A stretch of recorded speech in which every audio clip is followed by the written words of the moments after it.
ფუტკრის ოჯახის ვარვატოზის საწინააღმდეგო სამკურნალოდ მე ვიყენებ ეკოსტოპის ფირფიტებს, მაგრამ რა თავისებურებებით ხასიათდება ეკოსტოპის ფირფიტები? ის არის ბუნებრივად ეკოლოგიურად სუფთა აკარაციდული საშუალება, შეიცავს ზეთებს, მოქმედ ნივთიერებებს, თუმცა მის გამოყენებისას გვჭირდება აი ესეთი პატარა ჩარჩო.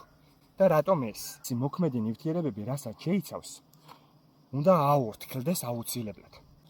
ესეთი სახის ფირფიტებია, რომლებსაც ვდებთ სკის თავზე, ათავსებთ, რატომ ამ პერიოდში გარემო ტემპერატურა უკვე აღარ უნდა აღემატებოდეს 33 გრადუსს.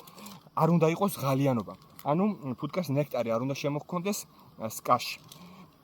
ამ პერიოდისთვის, როდესაც 33 გრადუსს აღარ ცდება უკვე სექტემბერში გადავდივართ და ჩვენთან უკვე აღარ არის 33 გრადუსს აღარ ცდება ტემპერატურა, მაგ პერიოდში ვიყენებ მე აღნიშნულ კონკრეტულ ფირფიტებს. დავიმახსოვროთ ისიც, რომ ძლიერ ოჯახს 12-დან 10 ჩარჩომდე ჭირდება 2-2.5 ფირფიტა.